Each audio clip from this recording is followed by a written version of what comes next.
The letter trembled in my hands, its edges worn as if it had been folded and unfolded 1,000 times. "We regret to inform you," it began, "that your husband, Daniel Carter, was killed in action on March 12, 2023. I'd read those words so many times they'd carved themselves into my soul.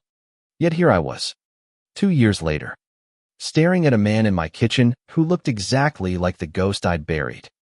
What do you do when the love of your life, the man you mourned, stands before you, alive and breathing, with no explanation for the lie that shattered your world?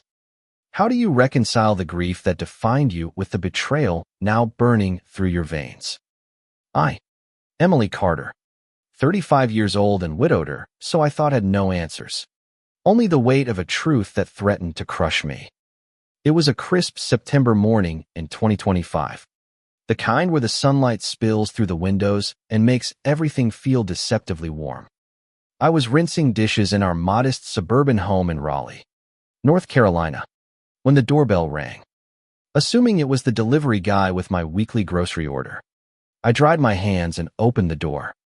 But there, in a worn leather jacket, stood Daniel. My Daniel. His dark hair was longer, his jaw shadowed with stubble.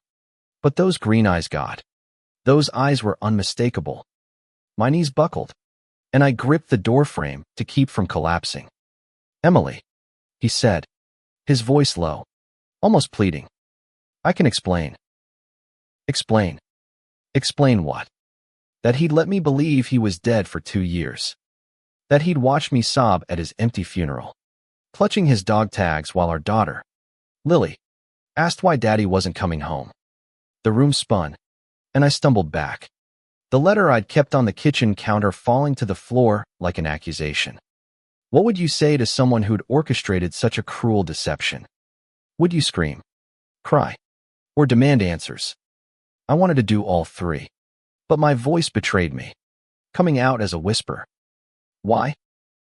Daniel stepped inside, uninvited, his boots leaving faint dirt marks on my clean floor. "I didn't have a choice," he said, his hands raised as if I might attack. "It was for your safety. For Lily's safety." The word felt like a slap. I'd spent 2 years rebuilding a life for our 6-year-old daughter, piecing together a fragile existence from the ashes of his death. I'd taken a job as a school librarian, moved us into this smaller house, and learned to sleep alone in a bed that felt too big. All while he was, where? Doing what? With whom? "Do you know what it was like?" I asked, my voice rising. "To tell Lily you were gone. To watch her draw pictures of you in heaven because she couldn't understand why you left her." His face crumpled, and for a moment, I saw the man I'd married kind, steady, the soldier who'd promised to love me through anything. But that man was a stranger now. "I was undercover," he said. "A mission went wrong, and the only way to protect you was to disappear. The agency staged my death." The agency. Always the agency. Daniel had been a military contractor, working for some shadowy government outfit I'd never fully understood. He'd always said his job was classified, that the less I knew, the safer I'd be. I'd accepted it because I loved him. But love doesn't survive lies like this. Does it? Or does it? What would you do if the person you trusted most revealed they'd built a lie to protect you? Would you believe their intentions? Or would the betrayal cut too deep? I didn't know what to feel, but I knew I needed answers. "Where have you been, Daniel? And why come back now?" He hesitated, his gaze dropping to the floor. "I've been in hiding. A new identity. A new life. But I couldn't stay away anymore. I missed you. I missed Lily." A new life. The words landed like a punch. Had he been living happily while I grieved? Had he found someone else? Built a home? Laughed? Loved? The thought made my stomach churn. A new life?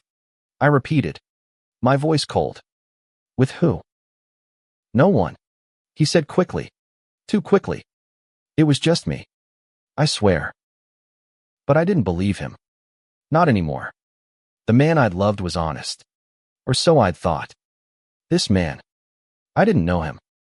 And yet, the way he looked at me, with that familiar mix of longing and guilt, stirred something I didn't want to feel.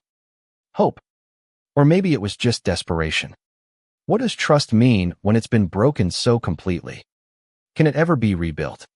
Or is it like a shattered mug, pretty to look at, but useless for holding anything real? I didn't have answers, but I knew one thing. Daniel's return wasn't the happy ending he might have imagined. It was the start of something far more complicated.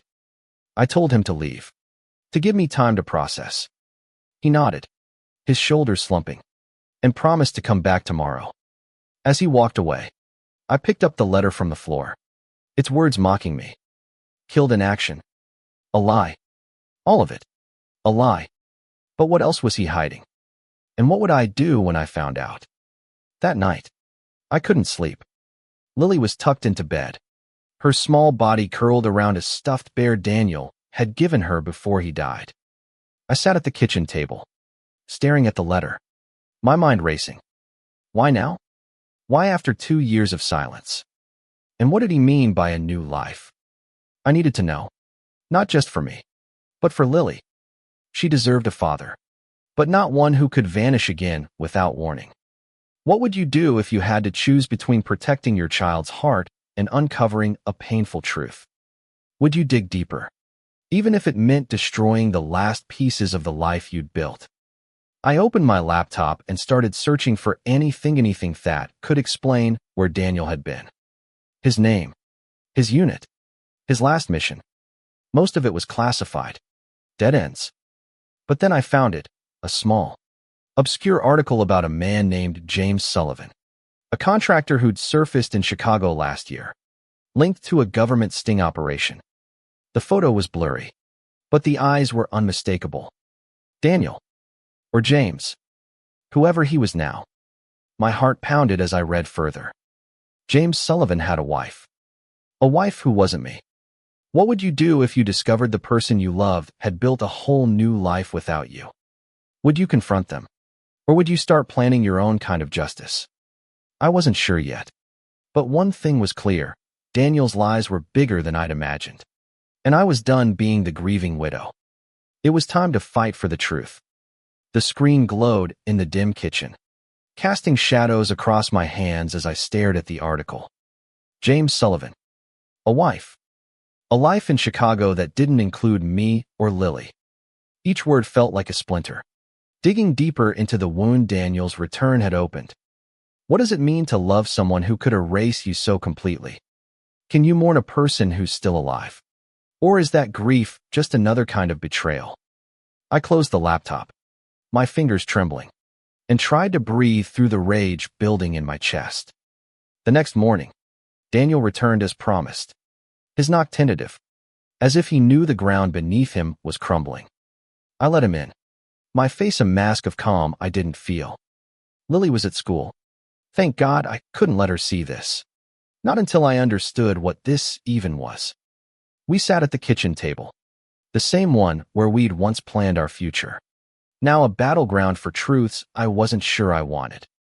Tell me about James Sullivan, I said, my voice steady despite the storm inside me. His eyes widened, just for a second, but it was enough. He knew I'd found something. How do you confront someone who's already lied about their death? Do you demand every detail? Or do you hold back, afraid of what you'll uncover? I chose to push. Who is she? Daniel. The woman in Chicago. He leaned back, rubbing his hands over his face.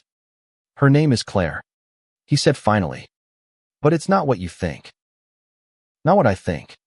What does that even mean when your husband, who you thought was dead, has another wife? My mind raced with images of this Claire blonde. Maybe. Or brunette. Younger or older. Laughing with him in a life I wasn't part of. Then what is it? I asked, my voice sharp. Because from where I'm sitting, it looks like you replaced us. I didn't replace you, he said, his voice breaking. Claire was part of the cover.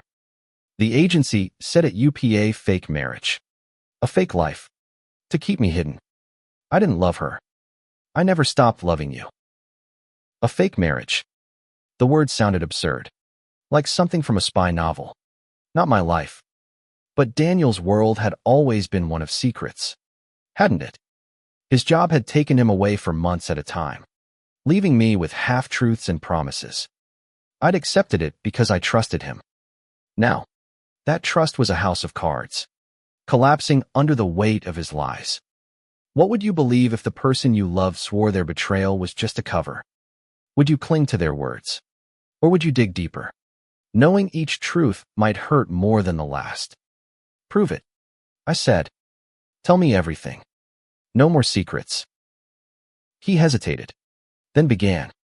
The mission had been a bust-a-sting operation targeting a trafficking ring that went south. His team was compromised, and the only way to keep the targets from coming after his family and Lily was to make them believe he was dead. The agency created James Sullivan, complete with a backstory, a job, and a wife named Claire, who was also an operative. They lived in a Chicago apartment, posing as a couple to maintain his cover while he gathered intel. Why didn't you tell me? I asked, my voice trembling. You let me think you were dead. You let Lily think it. I wanted to, he said, his eyes wet. Every day, I wanted to call you, to come home. But the agency said any contact could put you in danger. I thought I was protecting you. Protecting me. The words echoed from yesterday, but they felt hollow now. Protection doesn't leave your daughter crying herself to sleep. Protection doesn't let you plan a funeral for a man who's alive.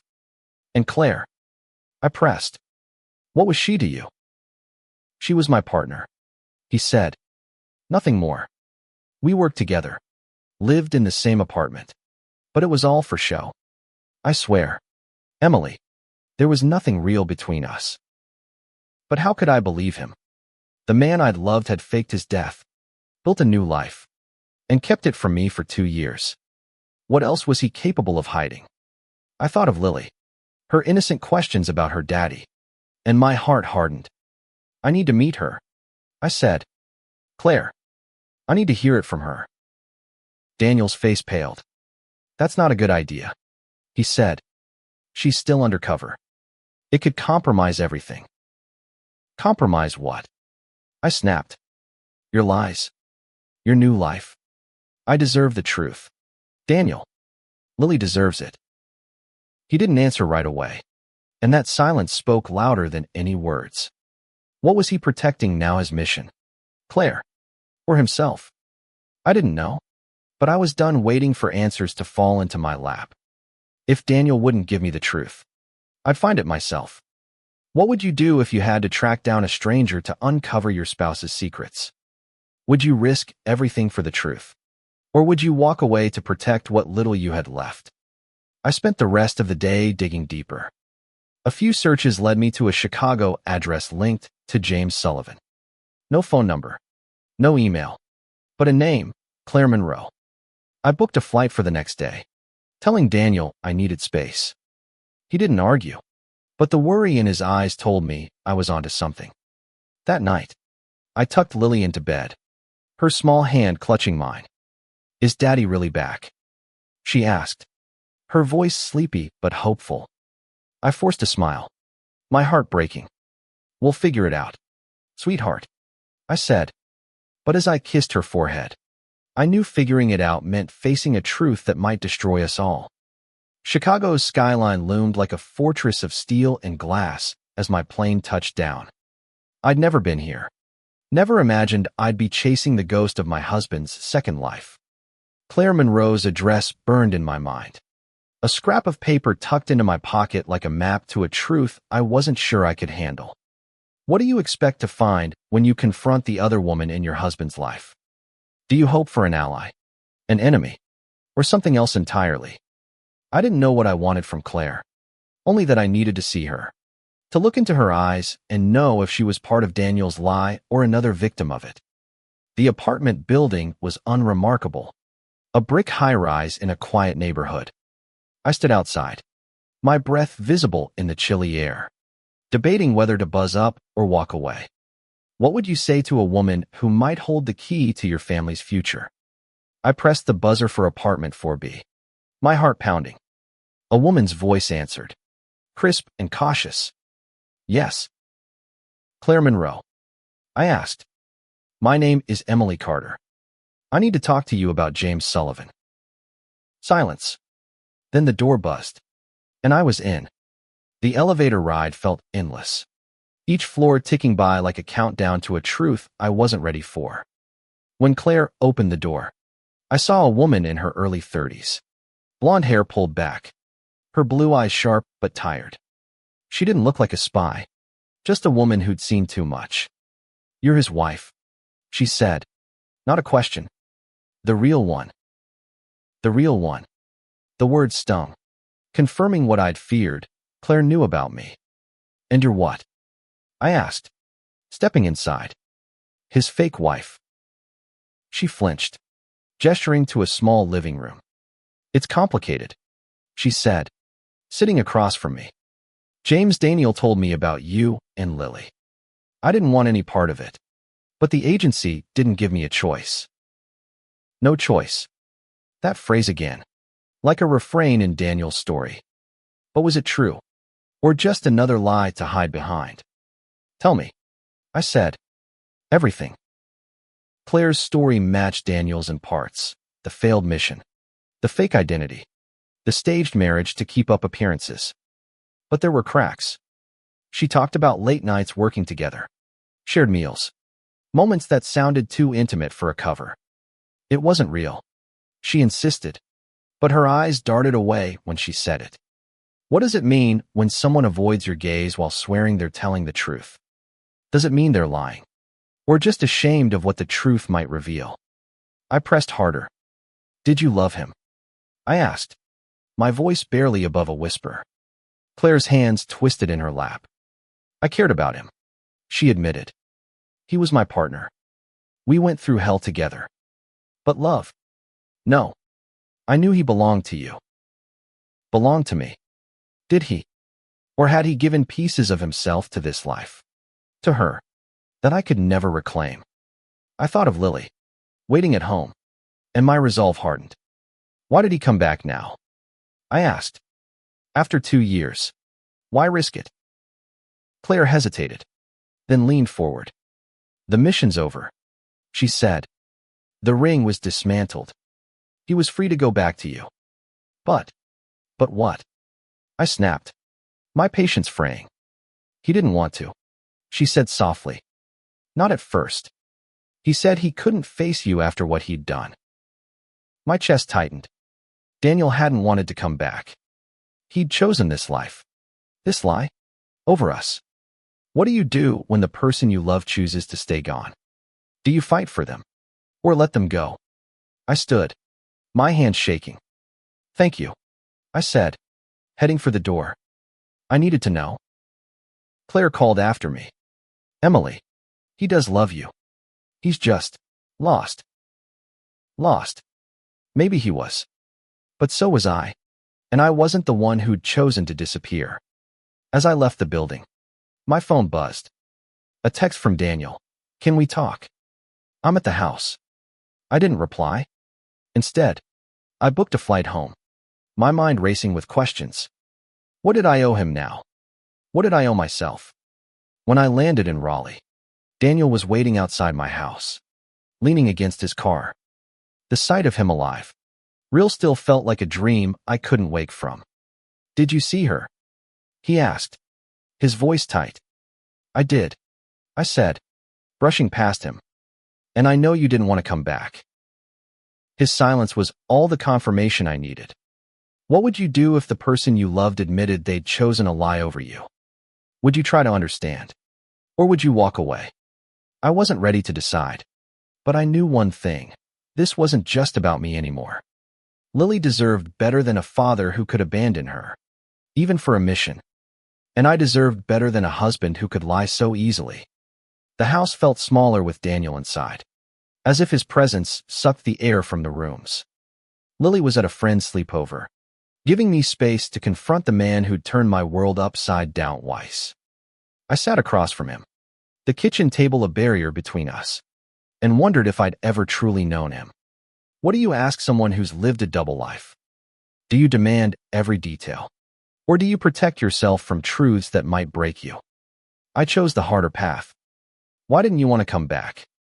I asked, my voice steady despite the ache in my chest. Daniel's eyes met mine, raw and unguarded. I was ashamed. He said, after the mission, I didn't know how to face you. I'd hurt you, Emily. I'd hurt Lily. I thought maybe you were better off without me. Better off. The word stung, echoing the doubts I'd buried during those 2 years of grief. Hadn't I wondered, in my darkest moments, if Lily and I were better alone? But hearing him say it felt like a betrayal all over again. You don't get to decide that, I said. You don't get to choose what's best for us by lying. I know, he said, his voice breaking. I messed up. I thought I was protecting you, but I was wrong. I want to fix it. I want to be here, for you and Lily. Fix it. Could you fix a lie that had shattered a family? Could you rebuild trust when it had been burned to ash? I thought of Claire's words, her hesitation, the way she described their life together. Tell me about Chicago, I said. Not the mission, the life. What was it like, living as James Sullivan? He leaned back, his hands clasped tightly. It was empty, he said. The apartment was cold, functional. Claire and I worked together, ate together, but it wasn't a home. I missed you every day. I missed Lily's laugh, your coffee in the morning, the way you'd hum while doing dishes. His words painted a picture of longing, but they didn't erase the truth. He'd lived that life for 2 years. He'd chosen it, even if just for a while. And Claire? I asked. You said it wasn't real, but you cared about her, didn't you? He didn't answer right away, and that pause was a knife. She was my partner, he said finally. We relied on each other. But it wasn't love, Emily. It was survival. Survival. Another word that felt like an excuse. What would you do if the person you loved admitted to a bond with someone else? Even if they called it just survival. Would you believe them? Or would you see it as another crack in the foundation of your life together? I need time, I said, standing. I need to think about what this means for us. For Lily. He nodded, his face a mix of hope and fear. I'll wait, he said, as long as it takes. But waiting wasn't enough. I needed more than promises. I needed proof that Daniel was still the man I'd married, not this stranger who'd lived as James Sullivan. Over the next few days, I kept my distance, focusing on Lily. She was starting to ask more questions about her dad, her eyes bright with hope I didn't know how to protect. Is Daddy staying? She'd ask, and I'd dodge, unable to lie but unwilling to break her heart. What do you tell a child when their parents' return feels like both a miracle and a curse? Do you shield them from the truth? Or do you let them see the messy reality? I chose to shield her, for now, but I couldn't shield myself. I started digging again, this time into the agency Daniel worked for. Public records were scarce, but I found a retired operative named Tom Reynolds who'd worked with Daniel years ago. Tom agreed to meet me at a diner outside town. He was older, grizzled, with eyes that had seen too much. Daniel was one of the best, he said, sipping his coffee. But that mission, it broke him. The agency pushed him too far, made him cut ties with everything real.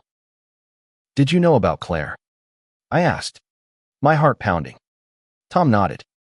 Part of the cover. But those kinds of assignments, they blur lines. You live with someone, share a life. Even a fake-o night's hard to stay detached. His words confirmed my worst fears. The lines had blurred for Daniel. Maybe for Claire too. What does it mean when a lie becomes real? Even just a little. I thanked Tom and left, my mind spinning. Daniel's story was unraveling, and with it, any chance of the happy ending he'd promised. When I got home, Daniel was waiting again, this time with a photo album ours. From before. I kept this, he said, opening it to a picture of us at Lily's third birthday, laughing as she smeared cake on his face. This is what I want back. But could we go back? Or was the past just another lie we'd told ourselves? I didn't know, but I knew I couldn't let him waltz back into our lives without facing the consequences of his choices. The photo album lay open on the table, a relic of a life that felt like someone else's. Daniel's hand rested on a picture of us dancing at our wedding, his smile wide and unguarded. Looking at it, I felt a pang of longing for the man I'd thought he was, but also a growing anger for the one he'd become. What do you do when memories clash with reality? Do you cling to the past, hoping it can anchor you? Or do you let it go to face the truth? I closed the album, my hand steady. This isn't enough, I said. Pictures don't erase 2 years of lies. Daniel's face fell, but he nodded. I know, he said. I'll do whatever it takes to prove I'm here for you and Lily. Prove it. How do you prove loyalty after such a betrayal? How do you rebuild a family when its foundation is cracked? I didn't have answers, but I knew I couldn't trust his words alone. I want to talk to someone from the agency, I said. Someone who can confirm your story. His eyes widened, a flicker of panic crossing his face. That's not how it works, he said. They don't just talk to civilians. Then make it happen, I snapped. If you want me to believe you, get me answers. He agreed, reluctantly, and promised to arrange a meeting. But as he left, I couldn't shake the feeling that he was still holding back. What was he afraid I'd find? I spent the next few days in a haze, balancing work and Lily's routines while my mind churned with questions. She was starting to notice the tension, asking why I was sad again. I hated that she could see it, hated that Daniel's return was stealing her innocence. What do you do when your child starts to sense the cracks in your world? Do you pretend everything's fine? Or do you prepare them for a truth you don't fully understand yourself? I chose to keep her close, filling our evenings with games and stories. But the weight of my questions never left me. A week later, Daniel called. I got you a meeting, he said. Tomorrow. In D.C. But you can't tell anyone. Not even Lily. D.C. felt like another world. A place where secrets like Daniel's were born. I arranged for Lily to stay with my sister and flew out. My stomach knotted with anticipation. The meeting was in a nondescript office building, the kind that could house anything from accountants to spies. A man named Agent Harris met me, his suit crisp and his expression unreadable. You're asking about Daniel Carter, he said, gesturing to a chair. What do you want to know? Everything. Nothing. I wanted the truth, but I was terrified of it. Was his death faked? I asked. Was Claire Monroe part of it? Harris nodded. The mission required a complete cover. Daniel's death was necessary to protect you and your daughter. Claire was his partner, assigned to maintain the fiction of James Sullivan's life. It sounded so clinical, like a script. And their relationship? I asked, my voice tight. Was it really just a cover? Harris's eyes softened, just slightly. They were professionals, he said. But long-term assignments, they can get complicated. I don't have details. That's between them. Between them. Not me. Not his wife. The words cut deeper than I'd expected. What does it mean when even the truth feels like a half-lie? I thanked Harris and left, my mind a tangle of anger and doubt. Daniel's story held up, but it didn't erase the fact that he'd lived with another woman, shared a life, even if it was just a cover. When I returned home, Daniel was waiting, his eyes searching mine. Did you get what you needed? He asked. No, I said, my voice cold. Because you still haven't told me the whole truth. What happened between you and Claire? Don't lie to me. Daniel. He looked away, his jaw tight. It wasn't love, he said. But there were moments. We were scared. Alone. It wasn't planned. But it happened. I'm sorry. Emily. Moments. The word was a bomb, exploding the last of my hope. What do you do when the person you love admits to crossing a line you can't unsee? Do you forgive them for the sake of the family? Or do you walk away to protect yourself? I didn't know, but I knew I couldn't let him stay under my roof. Not yet. Get out, I said, my voice shaking. I need time to figure out what this means. He left without a fight. His shoulders slumped. As the door closed, I sank to the floor, tears streaming down my face. Lily would be home soon, and I had to be strong for her. But inside, I was breaking, wondering if the man I'd loved was gone for good. The days blurred into weeks, each one a tightrope walk between protecting Lily and wrestling with Daniel's betrayal. He stayed at a motel nearby, calling daily to check on us, but I kept him at arm's length. His confession about Claire lingered like a bruise, tender and impossible to ignore. What do you do when love and pain are so intertwined you can't separate them? Do you hold on to the good memories? Or do you let the hurt redefine everything? I wanted to believe Daniel could be the man I'd married, but every time I closed my eyes, I saw him with her, living a life I'd never been part of. Lily was my anchor. Her laughter, her questions, her small hand in mine, they kept me grounded. But she was starting to ask why Daddy wasn't home. Is he mad at us? She'd say, her brown eyes wide with worry. I'd hug her tight, promising everything would be okay. But the lie tasted bitter. How could I promise her a happy ending when I didn't believe in it myself? What do you tell a child when their world is built on half-truths? Do you shield them forever? Or do you start preparing them for a reality they're too young to understand? I decided to let Daniel see her, but only in controlled moment-spark playdates. Ice cream runs. He was good with her, patient and playful, but I watched him like a hawk, searching for signs of the man he'd become. One afternoon, as Lily ran ahead to the swings, Daniel turned to me. I'm trying.